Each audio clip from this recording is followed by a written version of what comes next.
Hi, my name is Steve, and I'll be the host of today's Hangout.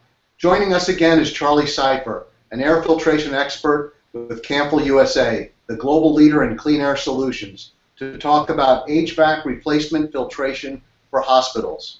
Hi, Charlie. How are you today? Good. How are you doing, Steve? Excellent. Thanks. Let's get right into the topic. What are the common contaminants that hospitals should be concerned about? Well, probably the biggest contaminant that we should be concerned about is droplet nuclei. And that's basically what comes out of your mouth, whether you're talking, speaking, coughing, or the most probable one for spreading particles, sneezing.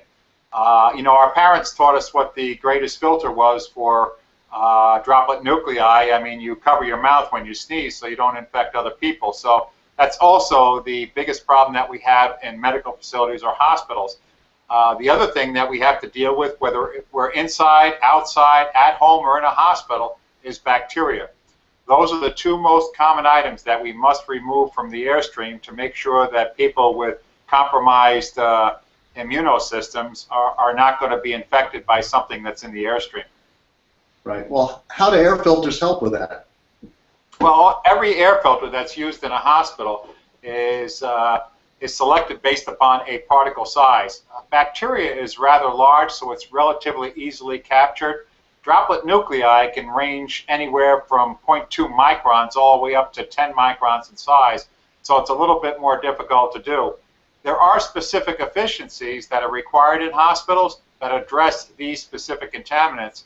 And, it's nice to know that we've been doing things the right way. The research on what we use in hospitals and how we select the filters actually goes back to the 1950s and hasn't changed much. But overall, filters do an excellent job of removing those two contaminants.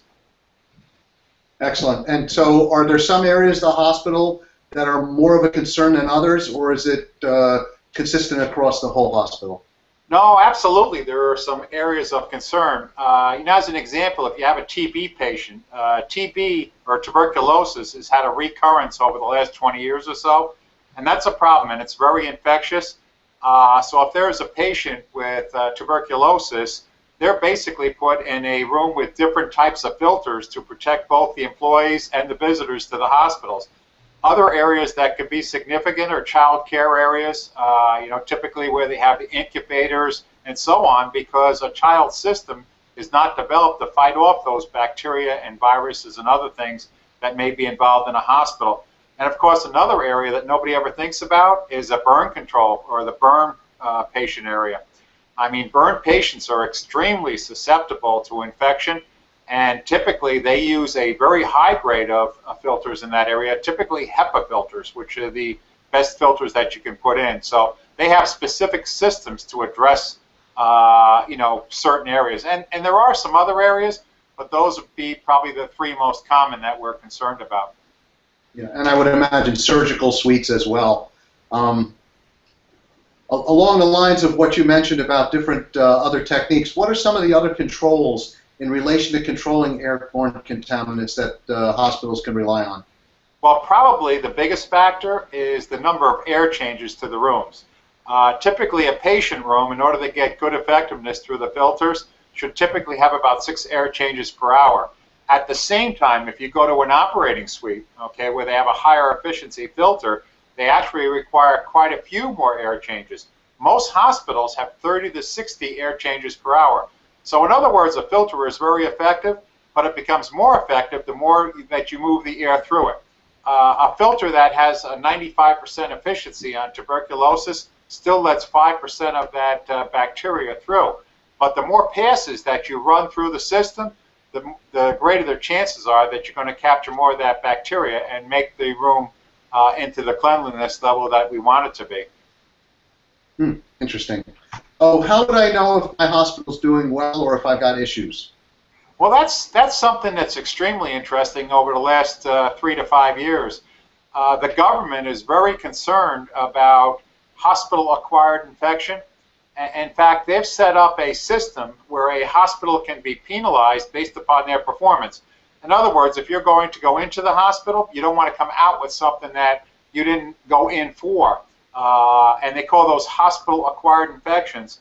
And quite a few hospitals around the country were not performing very well.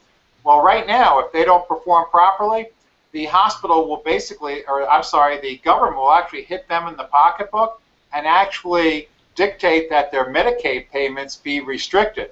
And even if we're talking about a fine of like 1%, we're talking about tens of thousands of dollars. In my area, I have 7 hospitals, and 3 hospitals within the last year have been hit with that 1% fine. And it's the way you kind of wake them up. But it's very interesting because the government also has a website.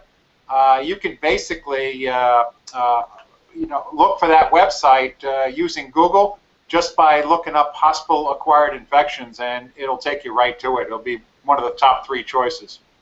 Right, which leads me to my next question, which is, where can our listeners learn more about Camfil and their array of HVAC replacement filters for hospitals and other applications? Well, Camfil has a wealth of information, particularly technical information, and the easiest way to get to that is to go to catalog.camfil.com, or just go to camfil.us and look through the menus. You can look over the products, or you can go to our technical bulletin section and look specifically for items regarding hospitals. Thank you, Charlie, for participating, and we look forward to seeing you at our next Hangout when we cover more essential air filtration topics. You're welcome, Steve. You have a good week. You too. Be well.